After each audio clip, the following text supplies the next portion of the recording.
Never before in recorded history has debt been so high. Unfortunately, the United States is the largest debtor nation in world history. I don't like saying any of this. I'm an American citizen, voter, taxpayer like you, but it's the highest debt that any nation in the history of the world has ever had. I knew for many years that America was building up its debt. I knew that our politicians were incompetent and out of control. But no, I never expected it to go this high before a collapse. We will have a collapse someday, because history shows it always happens, but I never expected to get this high.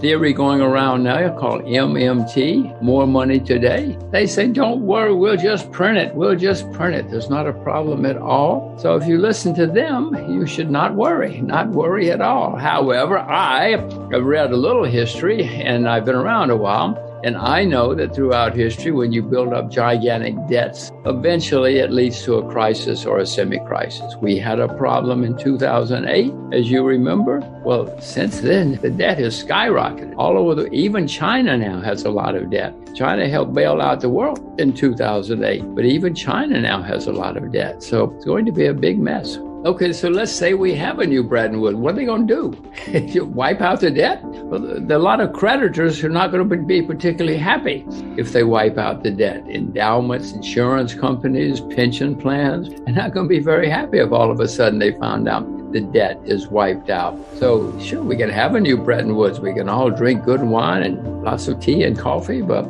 what's the answer? And that's the problem right now, because the debt is the highest level ever in recorded history. And to repeat, America is the single largest debtor nation in world history. It's never happened like this before. So when will this end? I don't know. I'm not very good at market timing, but that always comes to an end eventually. I'm not shorting anything right now, but I can see bubbles starting to form in some assets. I've been to this movie. I've seen this movie before. I know how it ends. I don't know when it's going to end, but I know in the next couple of years it's going to end, and it's not going to be fun. Well, it is certainly happening all over the world. America's not the only. I mean, we apparently, according to the numbers, have been hit worse by the virus than any other nation. And who knows if the numbers are valid or not. But it's certainly gotten worse and has not helped anybody. There are many companies, families, countries that are suffering. And it's not, unfortunately, it's not over yet. At least in most places, it's not over yet. You can come up with a universal basic income. It sounds wonderful. Who's going to pay for it?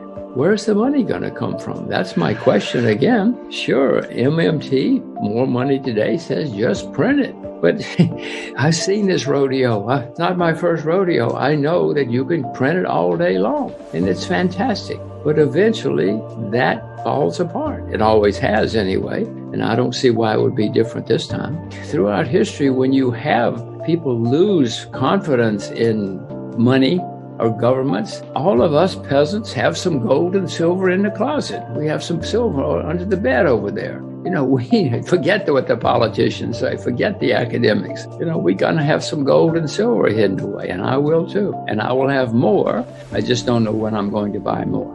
Well, the most important things are to be prepared because it's not going to be fun when we have problems next time. It never is fun, but next time is going to be worse because the debt is so high. So what I am trying to do with my daughters and everybody is to make sure that they develop their own personal skills. They both speak perfect Chinese, for instance. So I'm trying to prepare them for what perhaps will be the 21st century. If I'm right, Chinese is going to be an extremely important language in their lifetime. And so that's one of the things I'm trying to prepare them for.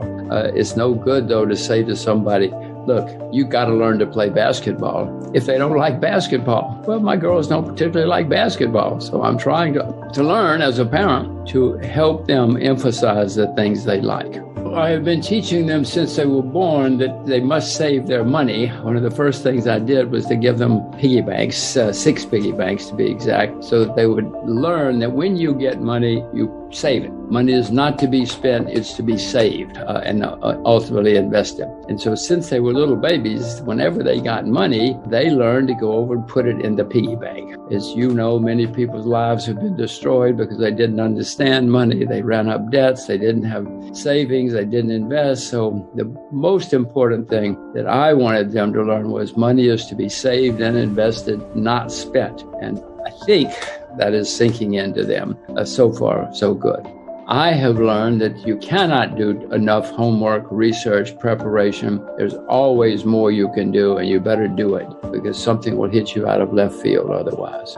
Belief is not enough. You got to really know what's going on. Don't believe in belief, believe in facts, believe in reality. Make sure you know that you are right, because if you just get passionate or hope or believe something, you're probably going to suffer a lot. So my main advice to everybody is just stay with what you know, and then there won't be too much belief. It'll be based on reality. And when things go wrong, you will know better than most what to do and how to react. If you just believe something, you're probably not going to know what to do. You're probably not going to know how to react when it goes against you. So nobody likes to hear this advice, but the answer is just stay with what you know. If I told you could only have 20 investments in your life, you wouldn't jump in and out of things. You wouldn't jump into things that you heard on the TV or something, and you would be better prepared. Because then when something goes wrong, you will know what to do. Simple guy like me who's just researching it, et cetera,